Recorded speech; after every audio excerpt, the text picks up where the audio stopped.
I still remember the way my mother's hands trembled as she reached for her pill organizer that morning. One for cholesterol, one for blood pressure, and a handful more for all the side effects those pills had brought along. She looked tired, not just physically, but in her soul. For years, I'd watched her try to keep up with the endless prescriptions, checkups, and warnings from her doctor.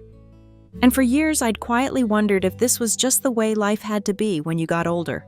But then something unexpected happened. My grandmother, who at 83 still walked to the market every morning and swore she hadn't taken a prescription in decades, placed a small jar on our kitchen table. This, she said, will do what your pills have been trying to do, only better. It wasn't from a pharmacy. It wasn't expensive. In fact, it was made from things we already had in the kitchen. And yet it carried with it the weight of generations, her mother's recipe and her grandmother's before that. Within weeks, my mother's numbers began to change. Her blood pressure readings eased. Her cholesterol dropped. And one by one, those little compartments in her pill organizer stopped filling up. That day I realized something. Sometimes the most powerful solutions are the ones we've overlooked, sitting quietly in our kitchens waiting for us to remember them. Most people don't realize it until it's too late. Cholesterol and high blood pressure rarely come with flashing warning signs. They work quietly, often without pain or visible symptoms, slowly wearing down the body's most vital systems. You could feel perfectly fine today, yet inside your arteries, dangerous changes might already be happening. Cholesterol, for example, isn't the enemy by itself. In fact, we need it. The good cholesterol, HDL, acts like a cleanup crew, removing excess fats from the blood and protecting your heart. But the bad cholesterol, LDL, can cling to artery walls, forming plaque that narrows the vessels and forces your heart to work harder. Over time, this can lead to atherosclerosis, stroke, or heart attack. High blood pressure or hypertension adds another layer of risk. Imagine turning a hose on full blast for hours every day. Eventually, the pressure wears down the hose. That's what constant high blood pressure does to blood vessels. It weakens them, making them more prone to ruptures or clots. I remember our neighbor, Mr. James, a healthy-looking man in his late 50s. He jogged twice a week, never smoked, and always greeted us with a smile. One morning, he didn't show up for his regular run. By afternoon, we learned he had suffered a massive stroke. His family was shocked he hadn't felt a single symptom until that day. That's why my grandmother's words still echo in my mind. Prevention is always easier than repair. The body can heal, but it takes far more work to reverse years of damage than it does to stop the damage from starting. Controlling cholesterol and blood pressure isn't just about living longer, it's about living better. When people hear high cholesterol or high blood pressure, they often picture someone who eats too much fried food or never exercises. And while diet and activity levels are big factors, they're far from the whole story. The truth is, there are hidden causes, quiet habits, and everyday stressors that can push those numbers up without you realizing it. One of the biggest culprits, chronic stress. When your body is under constant pressure, whether from work deadlines, financial worries, or caring for a loved one, it produces more cortisol and adrenaline. Over time, these hormones can raise blood pressure and even affect how your body processes fats, leading to higher LDL cholesterol. Then there's hidden inflammation. Processed foods, sugary snacks, and even certain low-fat packaged meals can cause inflammation in the arteries, making them more prone to plaque buildup. Pair that with too much sitting hours at a desk or on the couch, and the heart has to work harder to keep blood flowing. I noticed this with my mother. Even when she started eating healthier, she still spent most of her day sitting, reading, knitting, watching TV. It wasn't laziness, it was habit. But it meant her circulation was sluggish and her numbers stayed high despite her efforts. And let's not forget silent contributors like dehydration, poor sleep, and skipping meals. Each one creates small imbalances that over time turn into bigger problems. That's why my grandmother's remedy worked so well. It didn't just address one cause.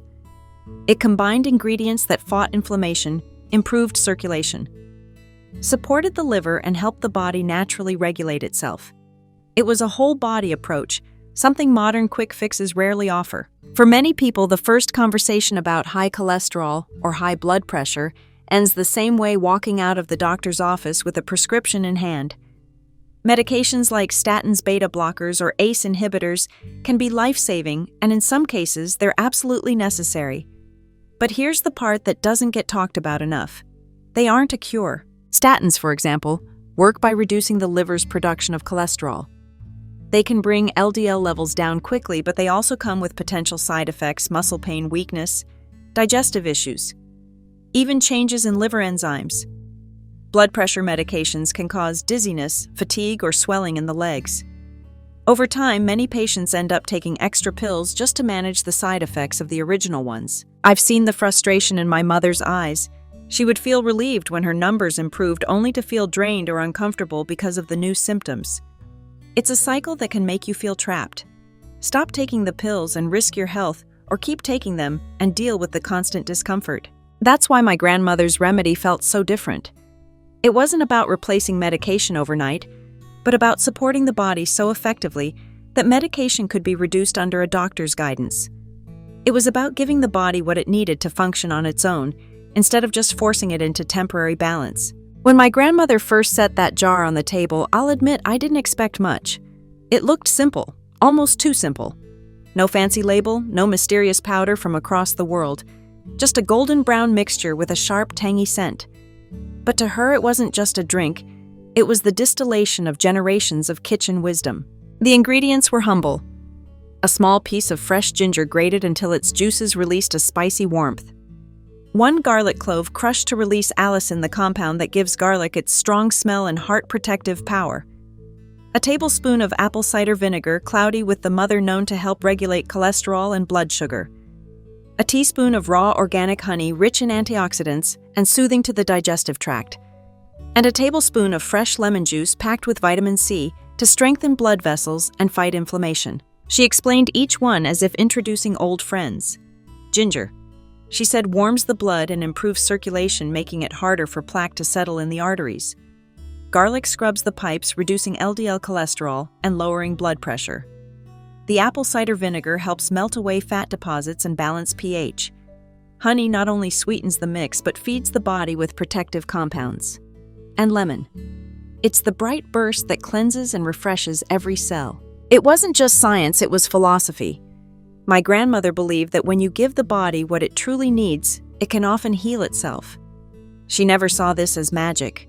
She saw it as partnership, nature doing its part, and us doing ours through better choices. The first time my mother drank it, her face twisted at the kick of ginger and vinegar, but she smiled at the smooth sweetness of honey and lemon. Within minutes, she said she felt warmer, more awake. It wasn't a miracle in a glass, but it was a daily reminder that healing can start with the simplest of acts. A few fresh ingredients mixed with intention and taken with faith. My grandmother always said that the way you prepare something can be just as important as what you put in it. She treated this remedy like a small ritual, calm, deliberate, and filled with care. She would gather the freshest ingredients she could find. The ginger had to be firm and aromatic, the garlic plump, the lemon bright and heavy with juice. She believed freshness wasn't just about taste, it meant more nutrients and better results. First, she grated the ginger into fine shreds enough to release its natural oils. She crushed the garlic clove and let it sit for a minute before adding it. This helped release more allicin. Into the blender went the ginger and garlic, followed by 1 tablespoon of apple cider vinegar, 1 teaspoon of honey, and 1 tablespoon of lemon juice. She blended until smooth, then poured it into a clean glass jar with a tight lid, never plastic. The jar went into the refrigerator, where it could keep for up to 5 days.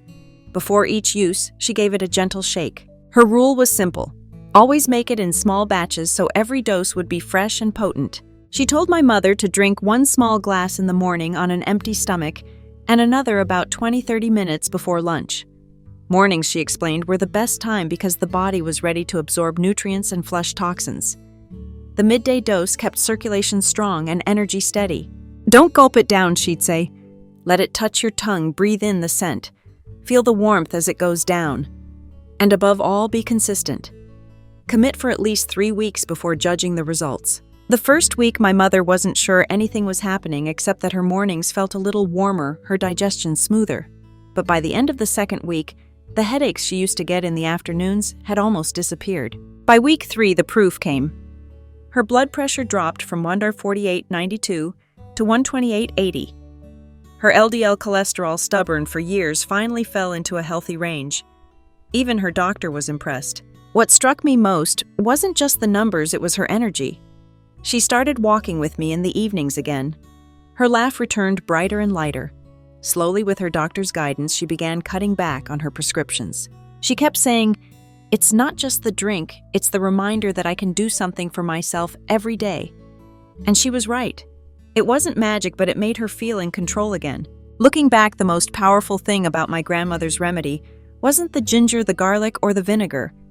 It was the mindset it created. It taught us that health isn't built by one big change. It's shaped by the small, consistent things we do every single day. Modern medicine can save lives, but it works best when we also nourish our bodies in ways only real food and simple habits can. Prevention through movement, mindful eating, and natural support can keep us from ever needing the heavy medications in the first place. And perhaps the biggest lesson: love is a powerful ingredient. My grandmother didn't just give my mother a recipe, she gave her hope, confidence, and the belief that her health was worth protecting. So maybe it's time we look into our own kitchens, our own traditions, and see what wisdom is waiting there for us. Because sometimes the answer isn't in the next prescription, but in a recipe passed down, made with care, and taken with faith. And in my family's case, it tasted like ginger lemon honey and a little bit of love.